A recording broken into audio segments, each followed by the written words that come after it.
বেশিরভাগ ক্ষেত্রে মহিলাদের বিবাহিত জীবন মানেই রান্নাবান্নাটা একদম বাধ্যতামূলক হয়ে দাঁড়িয়েছে। যাই হোক, এরকমই একটা বাধ্যতামূলক কাজ করতে গিয়ে রান্না করতে এত পটু হয়ে যাব কখনোই ভাবিনি। মাঝে মধ্যে রান্না খারাপও হয়, সেটা তো অবশ্যই, ভালো মন্দ মিশিয়ে জীবন।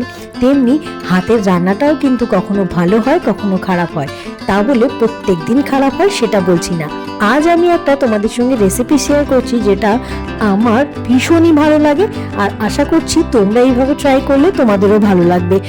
আমি জানি তোমরা হয়তো এই রেসিপিটা জানো বা এইভাবে কখনো করেছো, যারা জানো না তাদের জন্য বলছি, আর যারা জানো তারা তো জানোই। যাই হোক, আমি কিন্তু আজকে ঝাল সুজির একটা রেসিপি বলছি। আমি কিন্তু এইভাবে করি আর খেতে অসাধারণ হয়, আর সব থেকে বড় কথা এটা খুবই হেলদি।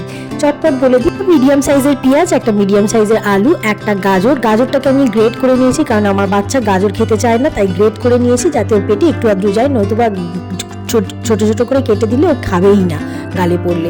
আলু দিয়েছি একদম ছোট ছোট করে ডুমো ডুমো করে কেটে। তারপরেই আমি এগুলোকে ভালো করে ভেজে নিয়েছি, পেঁয়াজ আলু আর গাজরটাকে। এবার ভাজা প্রায় হয়ে এসছে 80%। তার মধ্যে আমি রসুনটা দিয়েও ভালো করে একটু আধটু নেড়ে চেড়ে এবার আমি একটুখানি কারি পাতা, জিরে আর সর্ষে ফোড়ন হিসেবে মাঝখানে দিয়ে ওটাকেও ভালো করে নাড়াচাড়া করে নিয়েছি, যেমন তোমরা আমার ভিডিওতে দেখছো। সুজিটাকে আমি বলে রাখি, আগে থেকে তোমরা ভেজে রাখতে পারো, আমি এই ক্ষেত্রে ভাজিনি।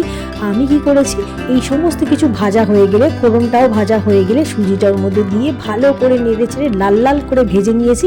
একদম দেখো যেভাবে আমি ভিডিওটা দেখাচ্ছি। ভেজে নেওয়ার পরে আমি একটু পরিমাণ মতন জল দিয়ে দিয়েছি।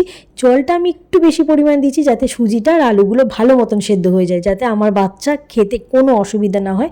এর মধ্যে আমি নুন আর পরিমাণ মতন চিনি দিয়ে ভালো করে নাড়তে নাড়তে একদম শুকিয়ে আসলে দেখো একদম নোনতা ঝাল সুজি রেডি। এটা যেমনি স্বাস্থ্যকর তেমনি খেতে খুবই ভালো হয়। কারি পাতার জন্য এর টেস্টটা আরও বেশি হয়। তোমরা যদি এইভাবে করে থাকো তাহলে তো খুব ভালো, যদি না করে থাকো অবশ্যই একবার ট্রাই করো, তোমাদের খুব ভালো লাগবে আমি বলছি।